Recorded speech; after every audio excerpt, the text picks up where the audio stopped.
Well, here we go again. I recently made a video about the ridiculous hit piece published in the national newspaper about Charlie Kirk. It's now the turn of the Herald, which is from the same stable. But just listen to this, it's unbelievable. Headline: People like Charlie Kirk make women and girls less safe in schools. I mean, it's so ludicrous. It's so divorced from reality. It's quite hard to know where to even start to answer this sort of thing. So the category of this story is under the category of violence against women. And it's written by James McEnaney, who's the education specialist at the Herald. So let's see what he's got to say and see what we've got to say. So he says, I have in fact met plenty of Charlie Kirks. These are 13 to 16-year-old boys who feel that being disruptive, disrespectful, obnoxious and abusive is the most entertaining thing in the world, as well as the best way by which they can draw the attention of others. In other words, Charlie Kirk, speaking from a socially conservative, political conservative, traditional Christian perspective, he is the equivalent of a disruptive, disrespectful, obnoxious and abusive teenage boy in school misbehaving. It's just the same thing as far as this education specialist is concerned. But if you watch videos of Charlie Kirk, he was not disrespectful, obnoxious and abusive. On the contrary, people would often come to him displaying exactly those qualities, and he would, he might call it out, but he definitely would not respond in kind. Let's let him carry on. They don't generally make offensive and outrageous comments because they reflect their beliefs. I mean, obviously no one can actually be pro-life, can they, or promote marriage? I mean, surely we realise no one actually believes those things. They're just trying to be obnoxious and abusive when people say these things, he thinks. Anyway, they don't know enough to have any actual beliefs. All they care about is provoking a reaction. In other words, like traditional Christian values, social conservatism, that's just a symptom of like ignorance. If people are so empty-headed, if they've got so little understanding of the world, they maybe might think in these sort of ways. I mean, it's so arrogant. They're desperate to be bullies. So I guess that's me. The sort of things he's objecting to Charlie Kirk saying, they're generally things that I believe as well. So actually, I believe that maybe I don't believe these things. I'm just trying to be obnoxious and abusive. Or maybe I'm so ignorant, maybe I do believe them. But the motivation behind it is I really want to be a bully. I mean, it's total fantasy. Underneath it all, these kids are almost always enormously insecure. So social conservatism, Christian values, they're a symptom of a psychological problem. If we could just sort out someone's internal psychological well-being, then these opinions would go away. They use this kind of behaviour as a shield to deflect from their own inadequacies, perceived or otherwise.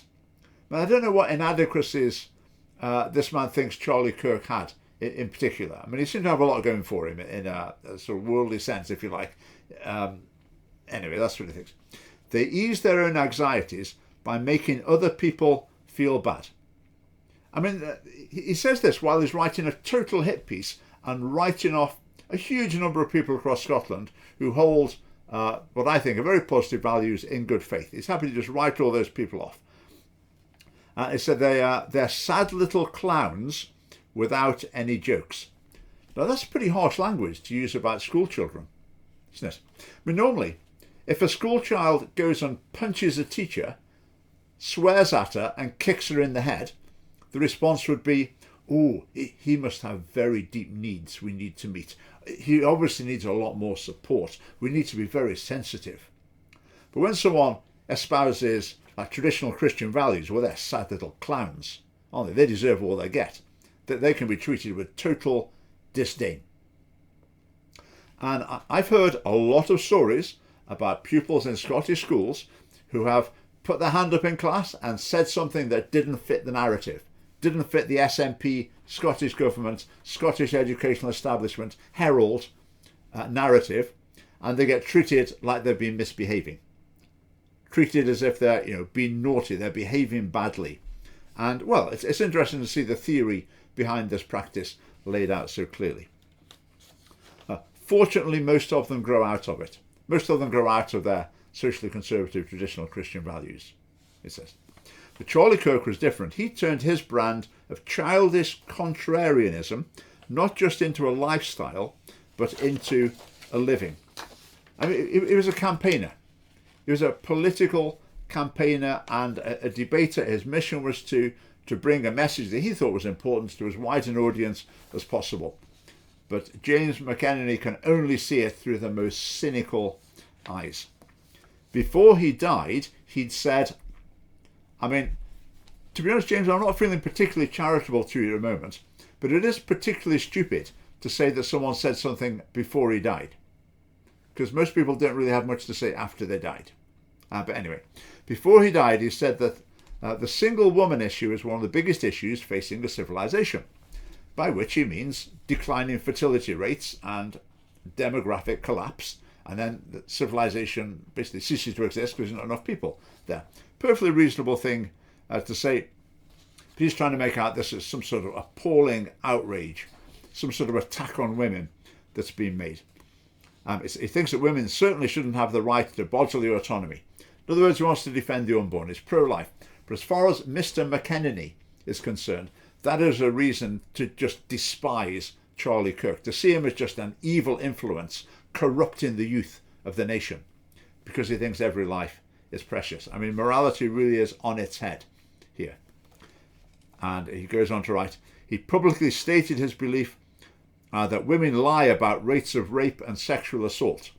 Now that doesn't make sense. I think he's just confused there. What he means is that Charlie Kirk has said that that women can lie about rape and sexual assault. That will be what he has said. And is that true? Do some women lie about rape and sexual assault? Well, yes. Yeah, that happens. Women lie in order to get back at someone out of spite, etc. That happens. I'm not saying it's the majority of cases. I don't know, but it can happen. That's why we have a legal system where we have a fair trial and weigh the actual evidence. I know the SNP government is trying to make it so there's not a fair trial and the evidence isn't weighed fairly, but that ideally is what should happen. So do some women lie about rape and sexual assault? Yes. I mean, you'd have to be a pretty blinkered extremist to suggest that that's not the case, in at least some cases. Right, he then comes on to say that Charlie accused black women of lacking the processing power to be taken seriously. That sounds pretty bad, doesn't it? But even James sort of half explains it, saying that they're only gaining whatever positions they hold due to discrimination against white people. In some cases, it is the case in America, I think it's in Britain too, that black people get certain jobs because of positive discrimination. I mean, you can't argue for positive discrimination and then say it's not fair if you point out that some people only get their jobs because of positive discrimination, or you suspect that even. So you can't have it both ways. So what Charlie Kirk has been saying is he doesn't want systems that favour one race over another. Everyone treated equally, people appointed on merit. That's what he's argued for. And he's trying to make it out that amounts to making like obscenely racist comments about people. It does not. Right, James goes on. It's all pathetic juvenile rubbish, of course. He says about views that, to be honest, he doesn't seem to understand. He hasn't made the effort to understand these perspectives and to analyse the arguments at all. He's just slinging mud. So he goes on to say of Charlie Kirk, he and others like him have managed to radicalise an increasing number of boys and young men. So turning boys and young men towards traditional Christian socially conservative values, that's a form of radicalisation, according to him. Now it says, as a result, women and girls have been made and are still becoming less safe. I mean, this is beyond ridiculous. Total fantasy. Anyway, we now get to the point in the online article where it's got links to other articles on the same topic. So I wonder what other articles are on the same topic. Let's listen to these. Girls facing misogyny and sexism younger than before. It's no wonder girls and women feel unsafe in our schools. Violence towards women in Scottish schools must be addressed. Women teachers are more likely to be attacked by kids than male colleagues. New school resources to fight online hate and disinformation. So James McEnaney's approach here is extremely unintelligent, extremely unfair, and he is totally blind to other people's point of view. He's made no efforts to actually understand the other side of the argument. Now, it's interesting, as the family party, when I speak on behalf of the family party, we're obviously very critical of opponents, we disagree with people, but I try really hard to make sure I'm not misrepresenting them. I want to genuinely understand what they're saying. I don't want to take something out of context and make it into something that's really unfair to the person. I really want to find what the person really thinks, and to be honest, in Scottish politics, when I look at the opposing political parties, I mean, that's enough. We don't have to embellish it and go into like hysterical exaggeration. Just looking at their actual policies, their actual statements, and genuinely understanding their viewpoints, that's more than enough for us to get our teeth into and to criticise and contrast ourselves with. But for James McEnaney, he obviously doesn't take that approach at all. So it says, girls have reported increasing levels of verbally, physically and sexually abusive behaviour in schools. Right, I can believe it. I can absolutely believe that. Some female teachers feel increasingly threatened by boys in school. I can believe that as well. But it is not Charlie Kirk's fault, and his values are not the problem. Right, why do boys behave so badly in school? A lot of girls behave very badly as well. And the main reason behind that is a breakdown in discipline. Because the idea that there's no such thing as punishment. You don't need punishment. If someone does something wrong, they're not really morally accountable. It's just because something happened in the day, or they're just expressing a need, or that psychology is not quite functioning properly.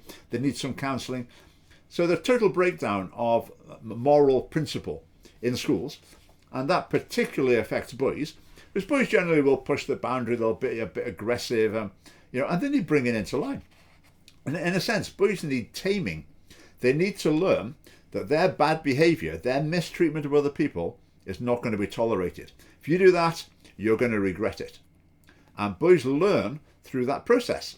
I mean, I believe through my time teaching, I've seen that process with many, many boys, and sometimes it can be a battle. They can be pretty naughty, pretty stubborn, but ultimately, I guess, with a few you don't succeed, and they leave the school, shall we say. But with the vast majority, they turn into fine, upstanding young men who treat everyone, including their female teachers, treat them very well. So the main reason is a breakdown in discipline because of the philosophy of the Scottish Government, the teaching unions, the General Teaching Council of Scotland, the teacher training colleges, the whole lot. So they've caused this problem themselves with their own philosophy, and then they blame the likes of Charlie Kirk for it. He's really to blame. Right, that's reason number one. Reason number two, causing, in particular, girls to be fearful of boys. Well, what are boys taught in school? They're taught that pornography is fine. Go ahead. If you enjoy pornography, why not experiment? Have a try. Nothing wrong with that. Nothing to feel guilty about. So you've got porn-fueled boys who are also taught, yeah, of course you can have sex with the girls. It's not really illegal, and just go ahead. As long as you both consent, as long as you both sort of seem okay with it, then you can just go ahead. Whereas Charlie Kirk would say, oh, absolutely not. You can't have casual sex like that. Pornography, totally wrong. Sex is for marriage. So boys, forget about trying to mess around or get away with a girl sexually while you're at school. Just forget it. That is not on. That is totally wrong. And it's that attitude, allegedly, that's a danger to girls in schools. I mean, totally on its head. Totally on its head. Anyway, let's carry on. Social media influences are fueling a palpable and dangerous increase in sexism and misogyny. Now, I think what's going on in here is the person writing this, he's unable to distinguish between Charlie Kirk and Andrew Tate. And to be honest, you really, well, it's pretty obvious. The differences are pretty obvious. If you treat those as the same, well, your analysis is a little shallow, shall we say. But that's what he seems to be doing. Andrew Tate, Charlie Kirk, they're both sort of not feminists, so they're both really bad. So they're both causing the same sort of problems in school. Andrew Tate and Charlie Kirk are totally different. Andrew Tate promotes having sex with as many women as you like, have children with lots of different women. He's pro-abortion, he's pro-dishonesty, runs a sort of sex work business, where he did in the past. I mean, so total antithesis of someone like Charlie Kirk. Pro-family, pro-marriage, pro-life, total integrity in business dealings, etc., etc. Totally, totally different. But as far as James McEnaney is concerned, there's feminism at one end, and that's good. And then there's like Andrew Tate at the other end, and he's bad. So if Charlie Kirk doesn't seem to align with what the feminists are saying, he must be as bad as Andrew Tate. But there is a third option, which is traditional, socially conservative Christian values. And James McEnaney just hasn't got a clue what they are. No idea at all. Anyway, he goes on to say in his article, and now there's a real risk things could get even worse. I mean, there is, because the faulty philosophy of Scottish education is continuing unabated. So it's quite likely things will get worse and worse. But anyway, but he says, the problem isn't that we've lost anything important, by which he means Charlie Kirk. It's the people seeking to drive wedges between us, undermine the societies we've built, and radicalise our children now have a martyr. That makes them more dangerous than ever. Them. Remember, who's included in them? Well, certainly me, certainly the Scottish Family Party, certainly anyone espousing traditional, socially conservative, Christian values. And he talks about people driving wedges between us. But what's he doing here? Total hit piece based on misinterpretation, mudslinging, based on scraps taken out of context. I mean, there's no attempts to be balanced or to engage in fair debate whatsoever. Yet he claims it's the likes of Charlie Kirk who are driving wedges between people. Well, I don't think so. The other big conclusion I would come to from that, from the Herald, is sometimes we interact with the Scottish media a bit, and it's a less than positive experience most of the time. But this really gives us an insight into the way people see the family party. They think that our message is tantamount to encouraging a pupil to go and thump his female teacher. I mean, that really is what they think. They really are so blinkered and so separated from any other line of thinking that they're blind, utterly blind, and cocooned in their own philosophy, unable to see anything else. And alongside it as well, it's just total self-righteousness. Like, I haven't even bothered to understand what these other people think. I don't even need to. Just they're really bad. I can call them all sorts of things, blame them for anything, because I'm definitely a good person, because we're on the right side. And that sort of summarises James McEnaney's position. And the last thing I would say to James, I hope you'll watch this, I'm sure you will, is I would love to discuss it with you. So we could sit down somewhere, have a camera rolling, maybe even without a camera rolling, and we could talk about these things and go through them one by one and see where we ended up. So James, please do that. Let's have a debate, let's have a discussion, and I'm sure that could be very helpful. Right, thanks for watching.